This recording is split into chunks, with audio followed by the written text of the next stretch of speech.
जय श्री श्याम भक्तों, मंगसिर का महीना यानी कि अगहन मास के महीने में हम कुछ भी दान पुण्य कथा भजन कीर्तन स्मरण वगैरह करते हैं, उसका हमें करोड़ों करोड़ों गुना फल की प्राप्ति होती है। मंगसिर के महीने में अगर आप कुछ भी ना कर सकें तो गणेश जी की कथा ये जो है इसे अवश्य डेली सुननी चाहिए। इसके सुनने से पापों की निवृत्ति होती है। घर में अगर अन्न धन की कमी है तो उसमें बढ़ोतरी होती है। कोई भी किसी तरह का कष्ट हो वो मंगसिर मास की इस कथा को सुनने से दूर हो जाते हैं। मंगसिर मास यानी कि अगहन मास में सूर्य देव की पूजा का बहुत अच्छा फल मिलता है। लक्ष्मी माता की पूजा का बहुत अच्छा फल मिलता है। गणेश जी की कथा का बहुत ज़्यादा फल मिलता है। तो आप इस मास को ऐसे ही ना जाने दें, इसमें आप कथा अवश्य सुने। बोले गणेश जी महाराज की जय, कृष्ण भगवान की जय। त्रेता युग में राजा दशरथ अयोध्या नगरी में राज किया करते थे। वह बहुत ही धर्मात्मा आदमी थे।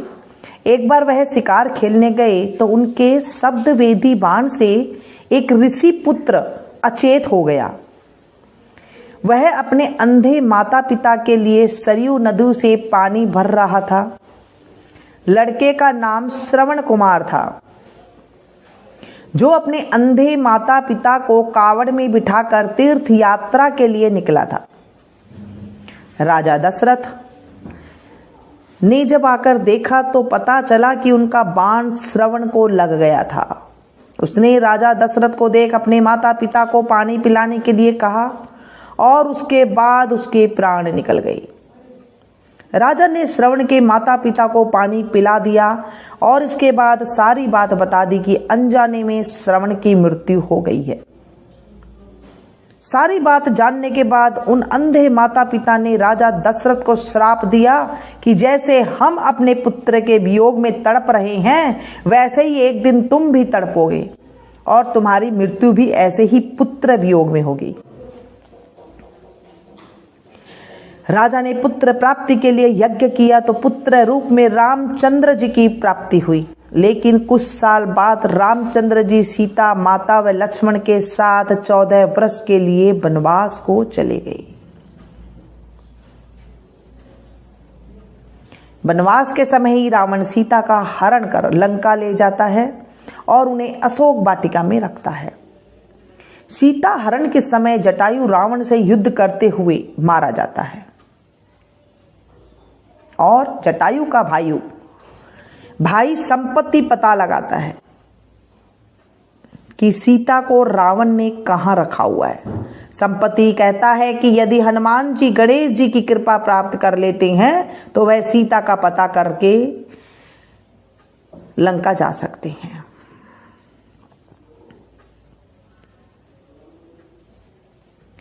जब ये बात कहा कि वह सीता का पता करने लंका जा सकते हैं तो श्री राम जी की आज्ञा पाकर हनुमान जी गजानंद का व्रत करते हैं। गजानंद के व्रत के प्रभाव से बिना कोई देरी किए वह लंका जाते हैं और सीता माता का हाल पूछते हैं और श्री राम के बारे में समाचार भी देते हैं। उसके बाद श्री राम जी रावण को पराजित कर लंका पर अपनी विजय स्थापित करते हैं और सीता माता को मुक्त करते हैं।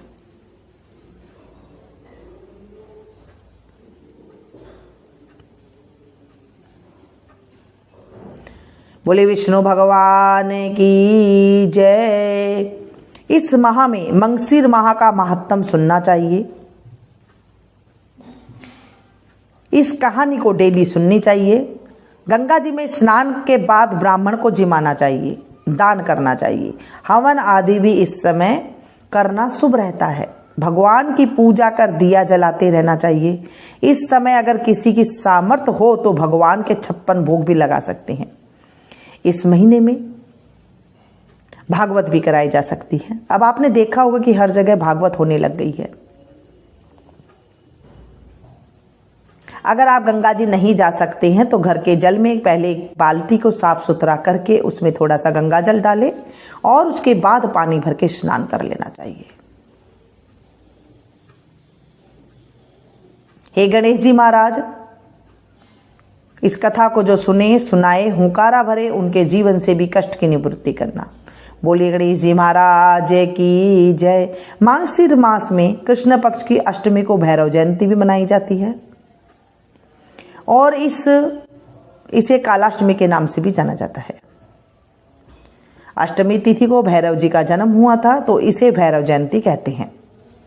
इस दिन कई लोग व्रत भी रखते हैं और जल का अर्घ भैरव जी को देकर उनकी पूजा भी करते हैं। कुत्ते को भैरव जी की सवारी माना गया है, इसलिए इस दिन कुत्ते का पूजन भी किया जाता है। इस जयंती में व्रत रखकर रात्रि का जागरण किया जाता है और शिव पार्वती जी की कथा सुनते हैं। भैरव जी का मुख्य हथियार दंड माना गया है, इसलिए इन्हें दंडपति भी कहते हैं। भगवान शिव के 2 रूप और माने गए हैं, वह भैरव और विश्वनाथ है। रविवार और मंगलवार को भैरव जी का दिन माना गया है। इन दोनों दिनों में इनकी कृपा करने से भूत प्रेत बाधाओं का अंत होता है।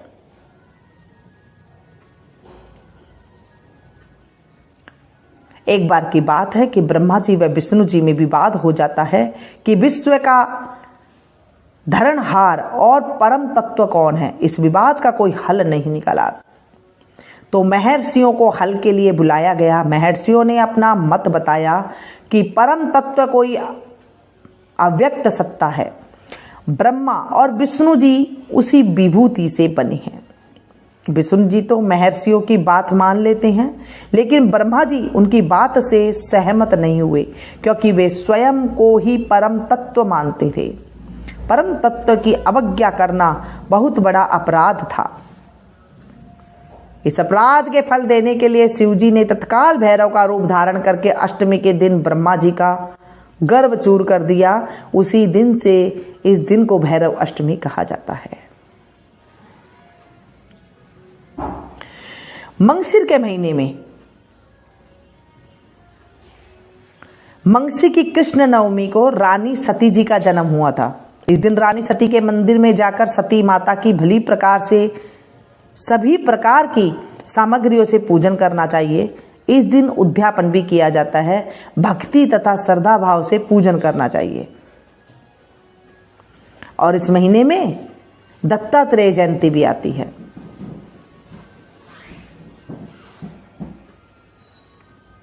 इस तरह से जो मंगशिर का महीना है वो बहुत ही परम और सुलभ रास्ता दिखाने वाला होता है। अगर आप भागवत के में जा रहे हैं तो भागवत के कुछ नियम होते हैं, क्योंकि अभी भागवत बहुत ज़्यादा सुनाई जाएगी और सुनी जाएगी। तो इन दिनों में जब आप भागवत सुन रहे हैं या तो जब आप कहीं जा रहे हैं तब आप वहाँ पर जाकर के जब कथा सुन रहे हैं तो अगर आपने 7 दिन का नियम लिया है तो आप 7 दिन ही कथा सुने, रेगुलर सुने। और वहाँ जाने पर आप कुछ मीठा अवश्य लेकर के जाएं प्रसाद के रूप में। जो भी आपके पास है, आप ड्राई फ्रूट भी लेके जा सकते हैं, आप कोई मिठाई भी लेके जा सकते हैं, और कोई आप चाहें अगर कुछ भी नहीं है तो आप थोड़ी सी मिश्री भी ले जा सकते हैं। दक्षिणा अवश्य रखें, क्योंकि भगवान के कोई भी हम प्रसाद चढ़ाते हैं उसमें दक्षिणा अवश्य रखते हैं। ये तो हुई भागवत में कथा सुनने की बात। और उसके बाद फेरी लगाई जाती है। अगर आप सुबह से शाम तक अगर आपके घर के पास कहीं हो रही है तो आप वहां पर 108 फेरी लगा सकते हैं, 8 फेरी लगा सकते हैं। भागवत की इस महीने में बहुत ही ज़्यादा सुनने के जो है हमें बहुत ज़्यादा लाभ मिलते हैं, अति लाभ मिलते हैं। हमारे पितृ दोष दूर हो जाते हैं। हमारे जीवन में जिनके घरों में बच्चों की कमी रहती है वो बच्चे उनके घर में हो जाते हैं। किलकारियाँ बच्चों के गूंजने लग जाती हैं। लड्डू गोपाल उनके घर में आ जाते हैं। धन की कमी है तो धन की वर्षा होने लग जाती है। कोई भी काम रुका हुआ है, किसी की शादी ब्याह नहीं हो रही है तो भागवत कथा सुनने से वो भी हो जाती है। भागवत कथा 7 दिन में हमें अमोघ फल की प्राप्ति देते हैं, यानी कि हमारे जीवन में सारे पापों को नाश करने वाला होता है। अब वहाँ पर जो मैंने फेरी की बात बताई, आप फेरी किसी 108 चीज़ से दे सकते हैं। जैसे कोई आपने बादाम ले लिया या फिर काजू ले लिया या मूंगफली ले ली। अगर कुछ भी नहीं है तो आप टॉफ़ी ले सकते हैं। 108 चीज़ आप कोई भी चीज़ ले करके वहाँ पर फेरी दे करके आप वहाँ चढ़ा सकते हैं। इस तरह से भी जो है भागवत के नियम, भागवत के बहुत सारे नियम है। क्या क्या चीज़ चढ़ाएं किसी और दिन में आपको बताऊंगी। अगर मैं आपको बताऊं ना तो इसकी वीडियो बहुत ज़्यादा लंबी हो जाएगी। चलो थोड़ी भी मैं शॉर्टकट में और बता देती हूँ। जब भागवत पे जाएं तो जब लड्डू गोपाल का वहाँ पर जन्म होता है, कान्हा का जन्म होता है, तब आप वहाँ पर कोई भी मर्जी फूल बरसा, जैसे टॉफियों की है, पैसे की है, कुछ भी मर्जी आप फूल बरसा करवाने के लिए जरूर लेकर के जाए अगर आप भागवत सुन रहे हैं, क्योंकि आपकी पापों की निवृत्ति हो रही है, वहाँ पर आपके कष्टों का निवारण हो रहा है। वहाँ पर हमें कुछ और करने की जरूरत नहीं है। हमारे बड़े बुजुर्गों ने, हमारे ऋषि मुनियों ने, हमारे ये जो दिन आते हैं ना, कार्तिक का महीना, मंगसिर का जो महीना आता है, इन्हीं दिनों में जब हम कुछ पूजा पाठ कर लेते हैं तो हमें कुछ और उपाय करने की जरूरत नहीं होती है।